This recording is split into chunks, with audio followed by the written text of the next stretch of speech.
তুই সুখী হয়েছিস তো মা? হ্যাঁ, আমি খুব সুখী হয়েছি। সুখী হব না? আমার পুপুল সোনা যে আমার সাথে আছে, আমার পুপুল সোনা তো আমার সখী। আমি আমার সখীকে পেয়ে খুশি হব না?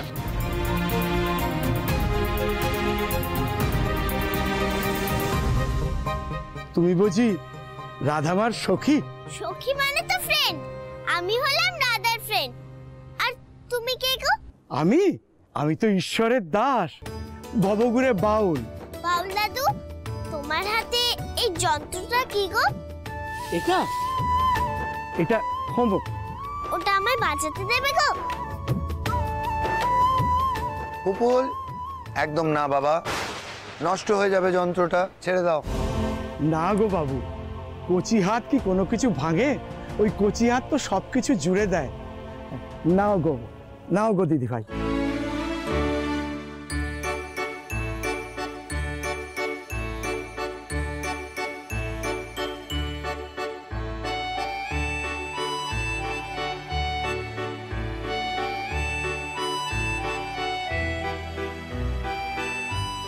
পুপুল ওভাবে খমক বাজায় না, তুমি এদিকে এসো এসো এসো।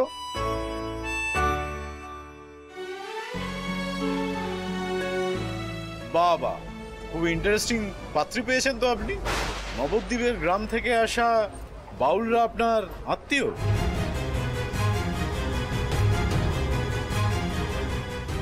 জিও, আমার সব চাল এক এক করে কাজে দিচ্ছে। আমার সব চাল ফুটে ভাত হচ্ছে। না মানে আসলে ওই আমি বলি কি, এরকমই পাত্রী ভালো। বেশি কেতা দুরস্ত হলে তো আবার মুশকিল। তার মধ্যে আপনার আগের পক্ষের একটা ইস্যু তো রয়েইছে, তাই না?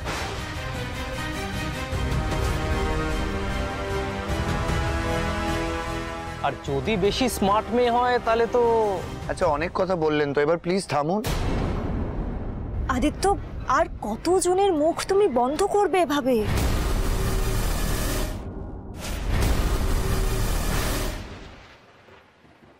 এবার বলো তো বাউল কাকা, তুমি কেমন আছো? আর তুমি গত জন্মাষ্টমীতে পালা গানে আসোনি কেন? ও বাউল দাদু, আমাকে এটা বাজাতে শিখিয়ে দেবে গো? পুপুল, কি হলোটা কি? তুমি আসবে এখানে? না, আমি এটা বাজানো শিখবো। আমি এক্ষুনি শিখবো। না, তুমি এক্ষুনি এখানে আসবে, ব্যাস। না, আমি যাব না। এখানে আসতে বললাম কিন্তু। আদিত্য, কি হচ্ছে এটা? কি তুমি সবার সামনে আর নিজেকে ছোট করো না। পুপুল তো ছোট, ও কি বোঝে বলো তো এসবের? ও কি জানে এসবের? না, জানার দরকার নেই তো। এইভাবে তো আমার মেয়েটা সবার সামনে ছোট হবে, হাসির পাত্র হবে সবার।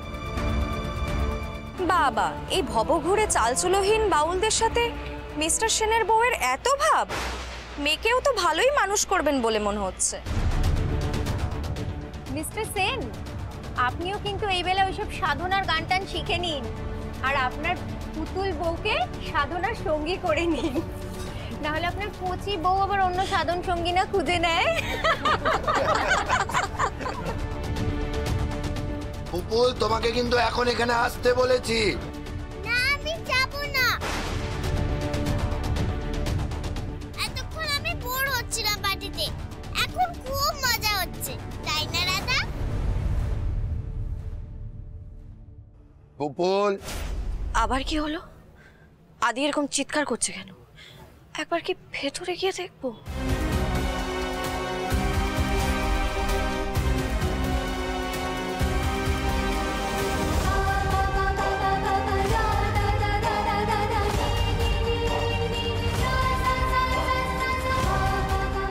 কি করছে রাধা আর পুপুল?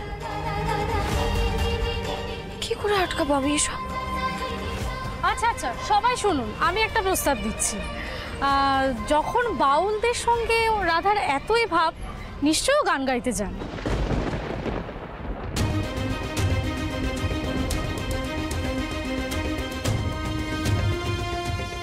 জানে মানে? ওর গলায় ভগবান আছে, ওর গলায় স্বয়ং মা সরস্বতীর বাস। আর শুধু গাইতে নয়, ও নাচতেও পারে।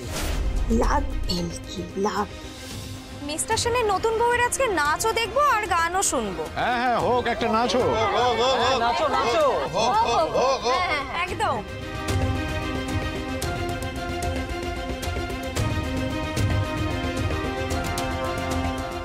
আমার স্ত্রীর পরিচয়ে কেউ পার্টিতে সবার সঙ্গে নাচবে, এটা আমাকে দাঁড়িয়ে এখানে মেনে নিতে হবে?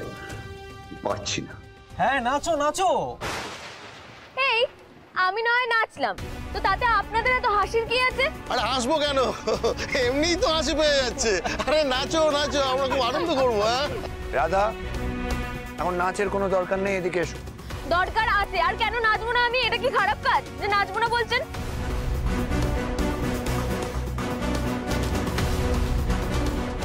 কি করে আমি এসব সামলাবো এখন? আদির এই অসহায় অবস্থা দেখে আমার খুব কষ্ট হচ্ছে। এবার মিস্টার সেনের পুতুল বউয়ের নাচ দেখবো আমরা। রাধা, রাধা এদিকে এসো, এদিকে এসো। দাদা এখানে একদম নাচ করবি না, আমি বলে রাখলাম। সবার সামনে নাচ করলে কি ভাববে সবাই? তুমি আবার এখানে এসেছো কেন বলো তো? আমি তোমাকে বারণ করেছি আর আমি তোমার কোনো কথা শুনবো না। আগে এক মিনিট, নাচে কি ভুল? ওমা, মিস্টার সেনের বউ একা একা কার সাথে যেন কথা বলছে। মনে হচ্ছে মাথার ব্যামো আছে। হবে না, এই কচি বয়সে এত বড় একজনের সাথে বিয়ে করলে তো হবে। এত বয়সের পার্থক্য, জেনারেশন গ্যাপ, মাথার ব্যামো তো হতে বাধ্যই। আমার মাথা ঠিকই আছে, কিন্তু আমার মনে হচ্ছে আপনার মাথায় চিট আছে। কি কি বললে তুমি আমায়? একদম ঠিক বলেছি, একদম ঠিক বলেছি। যদি মাথায় এরকম চিট না থাকতো তাহলে কি এরকম এরকম কেউ চড়া সাজ সাজতো?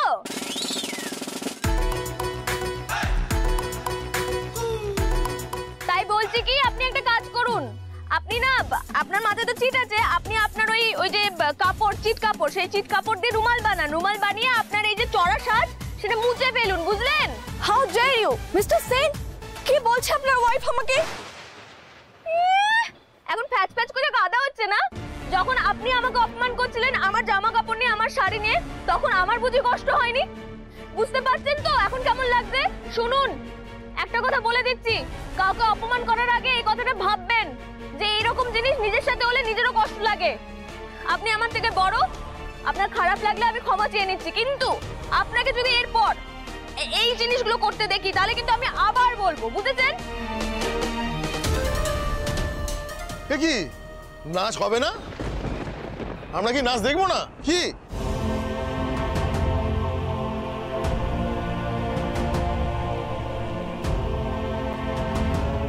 নন্দবল কাকা, কান ধরো তো, আমি নাচ করবো।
আরে আরে গাও না কচি বউ।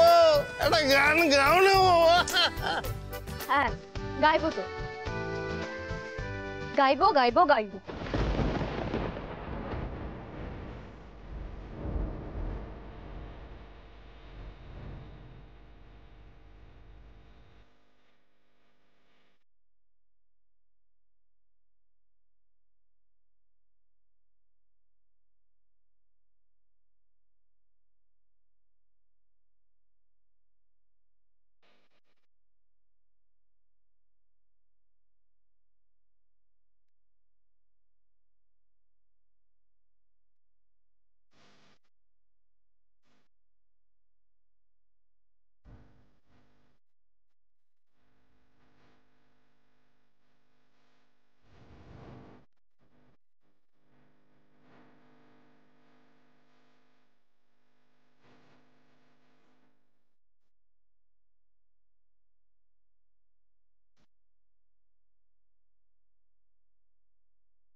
যাব ব্রজের কুলে কুলে,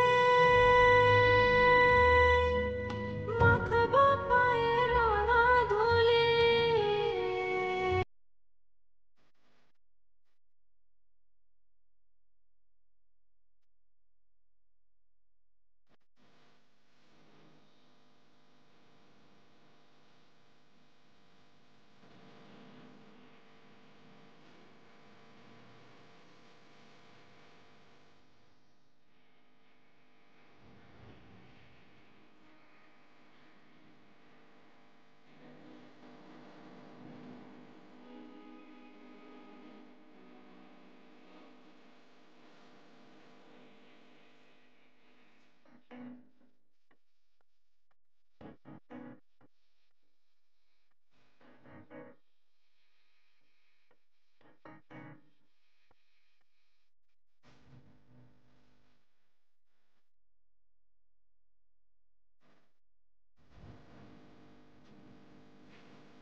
আহা, কি ভালো গাইলি রে বোন আমার। তোর গান শুনে আমার প্রাণটা জুড়িয়ে গেল, মনটা জুড়িয়ে গেল। তোর গলায় স্বয়ং সরস্বতীর বাস রে। তোর গলা শুনে আমার চোখে জল চলে এলো। কি ভালো।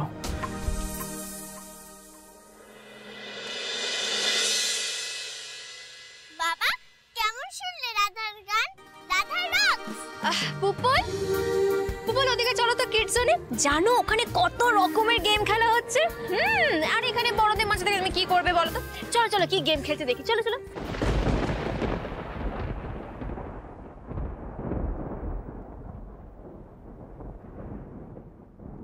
যাই হয়ে যাক না কেন মা, গলা তোর একই রকম আছে মা, চোখে জল চলে আসে রে। সেই ছোট্টবেলা থেকে তুই আমাদের দেখলে কত যত্ন করতিস, নারকেলের মালায় করে জল এনে দিতিস, তোর বাবার পুজোর জায়গা থেকে কোচর ভরে বাতাসা এনে দিতিস। কি হলো রে মা? না কিছু না। চলুন খাবেন, চলুন।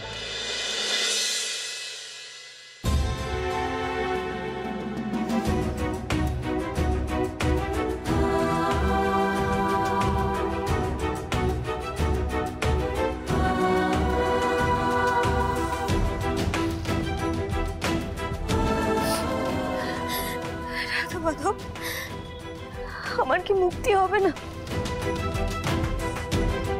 কেন হলো এরকমটা আমার সাথে? আমার জীবনে এরকম তুমি কেন করলে? কেন এরকম করে দিলে আমার জীবনটা? ভালো লাগছে না রাধা মাধব আমার, আর খুব কষ্ট হচ্ছে, খুব একা লাগছে আমার। রাধা মাধব আমার ভালো লাগছে না আর এখানে, খুব কষ্ট হচ্ছে, খুব পারছি না আমি এখানে থাকতে, ভীষণ একা লাগছে আমার। আমি বাড়ি যেতে চাই রাধা মাধব, আমার সেই সহজ সরল জীবনটাতে ফিরে যেতে চাই, আমার নবদ্বীপে ফিরে যেতে চাই রাধা মাধব।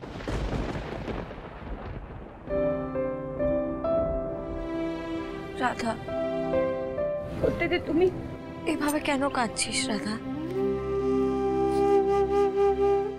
তুমি তুমি এখানে কি করছো? তুমি তুমি বুঝবে না, তুমি যাও এখান থেকে। আমি কেন কাঁদছি আমি নিজেই জানি না আমি কেন কাঁদছি। তুমি যাও তো, তুমি ভূত, তুমি এমনিতেও কিছু বুঝবে না, যাও। আমি ঠিক বুঝি রাধা, সব বুঝি। বুঝবে না গো, তুমি কিছু বুঝবে না। তুমি কি করে বুঝবে বলো তো? আমি নিজেই বুঝতে পারছি না, আর তোমাকে আমি কি বোঝাবো? তুই তো পারছিস রাধা, সবটা পারছিস, কিন্তু মেঘা কিন্তু তোকে এখনো বিপদে ফেলার চেষ্টা করছে, কিন্তু পারছে না। তুমি চুপ করো তো, চুপ করো তুমি এবার। আমি বলেছি না আমি তোমার কোনো কথা শুনবো না, তুমি যাও তো এখান থেকে, যাও এবার। ঠিক আছে, আমার কথা তোকে শুনতে হবে না, শুধু মাথায় এইটুকু কথা ঢুকিয়ে এনে রাধা, যে মেঘা তোকে কিছু দিলে তুই কিন্তু খাবি না, ও তোকে অপদস্থ করার চেষ্টা করছে। করুক, যা ইচ্ছে তাই করুক, আমাকে হারিয়ে দিক, আমাকে যা ইচ্ছে তাই করুক, আমি শুধু বাড়ি যেতে চাই, আমার নবদ্বীপে ফিরে যেতে চাই, বাবার কাছে যেতে চাই। আমার ভালো লাগছে না এখানে। আমার কথা শুনিস না কেন কখনো রাধা? এবার রাধার লাস্ট পারফরমেন্স, একটু সামান্য, জাস্ট সামান্য একটা জিনিস খাইয়ে দেব, আর রাধা আনন্দ করবে, ওর কোনো সেন্স থাকবে না।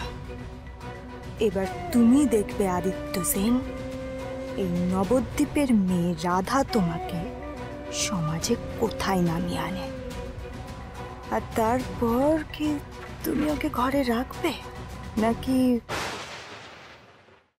ম্যাডাম, আপনি ডাকছিলেন? মিস্টার রায় স্যার বললেন। হ্যাঁ, জাস্ট ইয়েস ম্যাম।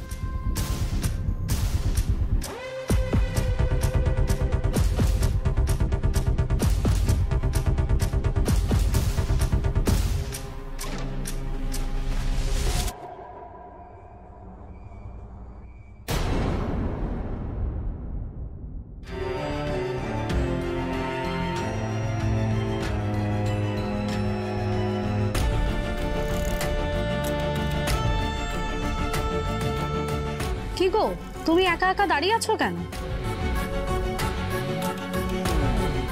মাথাটা ধরেছে আমার, ইচ্ছে করছে না কথা বলতে, বিরক্ত করবেন না। বাবা, কি দিমাগ!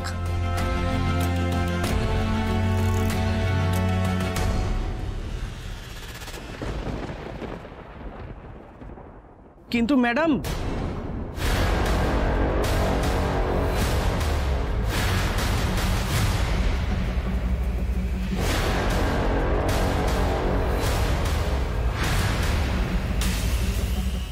গ্লাসটা। মিস্টার সেন, আপনার মিসেস কিছুই খেতে চাইছে না, ওনার মনে হচ্ছে মুড অফ। আপনি ওনাকে বলুন কিছু খেতে, উনি ওখানে একা একা দাঁড়িয়ে রয়েছেন। একা দাঁড়াতে হয়তো ইচ্ছে করছে তাই দাঁড়িয়েছে। আর কি বলুন তো, মানুষ না না খেয়ে তো ভাসতে পারে না, খিদে পেলে খেয়ে নেবে। আর আমার পলিসি হচ্ছে যে কারোর ইচ্ছের বিরুদ্ধে কিছুই করতে বলি না।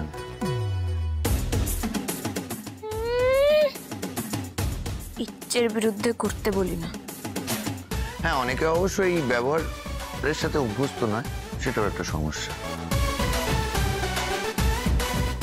যাই হোক, বলুন কি করতে হবে বলুন। হ্যাঁ সরি, আমি কিছু করতে বলিনি।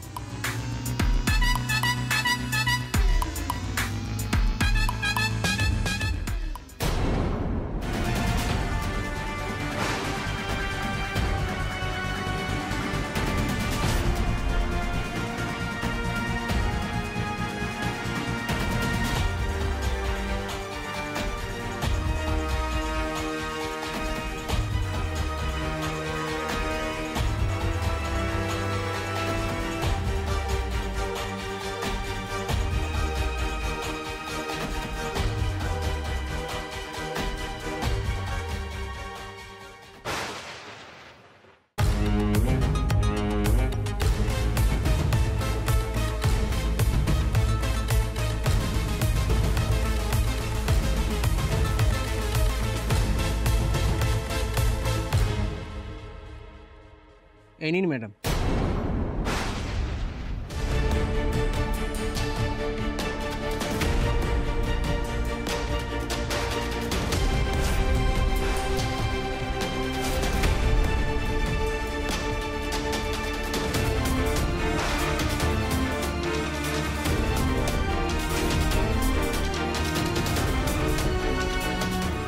টেস্ট তো ভীষণ পেয়েছে,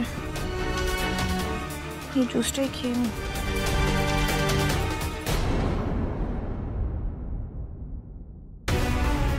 কি ব্যাপার, আমি জুস খাচ্ছি আর মেঘা দিদি আমার দিকে ওইভাবে তাকিয়ে আছে কেন? মেঘা দিদি কি? মেঘা তোকে কিছু দিলে তুই কিন্তু খাবি না, ও তোকে অপদস্থ করার চেষ্টা করছে। দিদি, দিদি তার মানে কি আমাকে ঠিক কথা বলেছিল? ওই শাকচন্নি দিদিটা কি এখানে কিছু মিশিয়ে দিয়েছে? না না না, ওকে আবার সন্দেহ হতে দিলে চলবে না। আমি বরঞ্চ অভিনয়টা করেছি।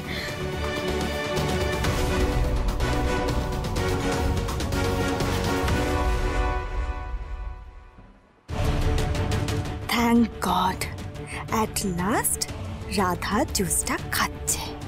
ইয়েস, আমি সাকসেসফুল।